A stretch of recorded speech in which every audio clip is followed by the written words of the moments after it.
was born in St. Thomas near London, Ontario. I was raised by my mom and my nana. My mom worked 3 part-time jobs and spent a lot of time. So I spent a lot of time with my nana. When my mom wasn't working, she spent time with me and spent a lot of money on me that she didn't have. I was spoiled. My mom was the first of her friends to have a baby, and the others followed suit after. So therefore, I was surrounded by my mom, her friends, and their children and their fathers. One day I asked my mom, I'm not quite sure how old I was at the time, but tears were in my eyes as I asked her where my father was, and she said she didn't know. I was way too young to process this. The rest of my early childhood was filled with hockey and getting bullied because of my orange hair.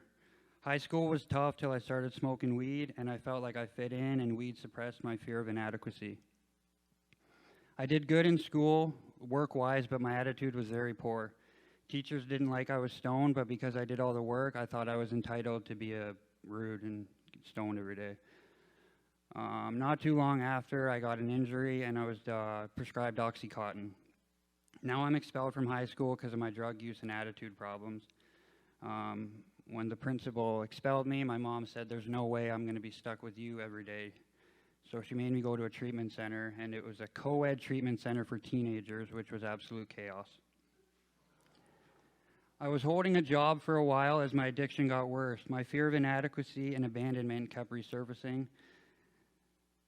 And then I find out my mom lied to me when I was younger. She did know who my father was, but she didn't know how to tell me as a young child. So she finally came through.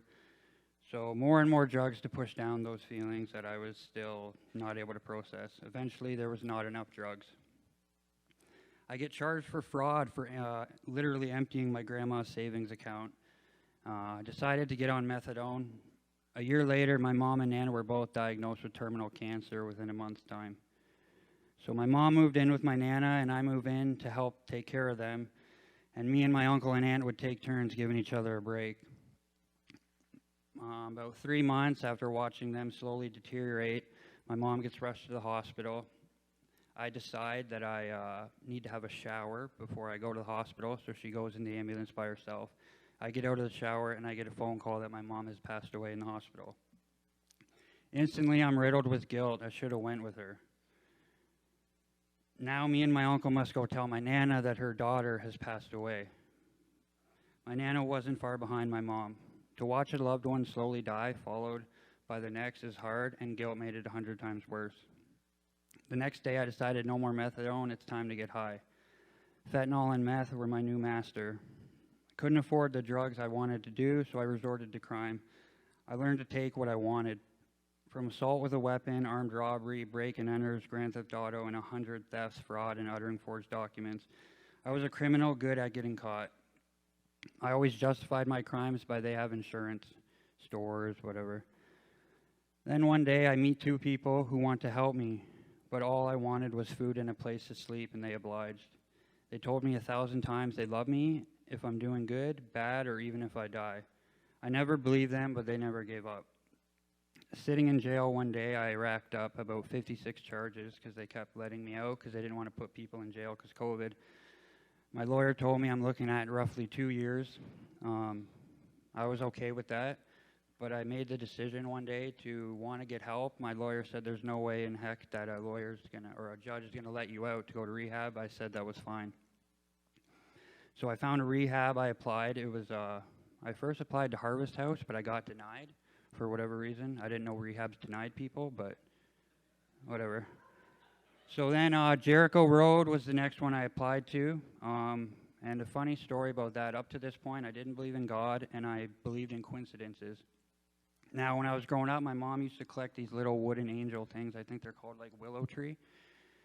And because it's COVID, you're in the jail, and you do court through a video call. And I remember I'm in the video call. My lawyer knows my plan. I have a rehab to go to when I'm done my jail sentence. And the judge is at his home, and in the back on the shelf, there's one of like 10 of these little angels that my mom used to collect. And I'm looking at them, and when you do a call in jail, you're supposed to say your name, your Otis number, and your birthday so they know who you are because you're wearing a mask. And I'm literally staring at these angels, tunneled into it, and the correctional officer beside me taps me on the shoulder. He's like, say your damn name. And the judge is very frustrated with me because I'm wasting their time. But my lawyer says their spiel. They ask if I want to say anything, and I've always been told in court, you don't say anything because you'll talk yourself into more trouble. So I didn't say anything for once in my life, but the judge did some forward thinking and decided that he was going to give me time served after 3 months and let me go to rehab, but he didn't want to make it so I had to be at rehab. He wanted me to go and be there for me. So he didn't make it any of my conditions or whatever, because he essentially told me that if I want to leave, it's okay. He's going to see me again. I'll be back, right? So I signed up for Jericho Road. I had no clue what AA was, the big book. I thought Christians were crazy, judgmental, cruel people. I somewhat knew what a rehab was, but I didn't know what it meant when you put Christian in front of it. But that was all about to change. It was tough at first, but I stuck it out. It did help that I was 8 hours away from where I lived, so I couldn't, walk home. One thing I realized as an addict, we build up our walls to protect ourselves from others, but it also locks you in and traps you. So when I finally knocked down these walls, you would think it would be liberating. It did not. It felt like an invasion. I was isolated for so long, I couldn't tell the difference between good and bad. Jericho, AA, and the Bible taught me lots, like my allergy and obsession, to be around other people, to be who I am down to the core, to love myself, to forgive myself for what I did in survival mode. In doing so, I realized to forgive is to set a prisoner free and realize I was the prisoner, to trust the ultimate authority and restore my view of a father figure. There is no way I could have guessed how good sobriety There's no way I could have guessed how good sobriety was going to be. It's been 100 times better. So thank you for your time and have a good night.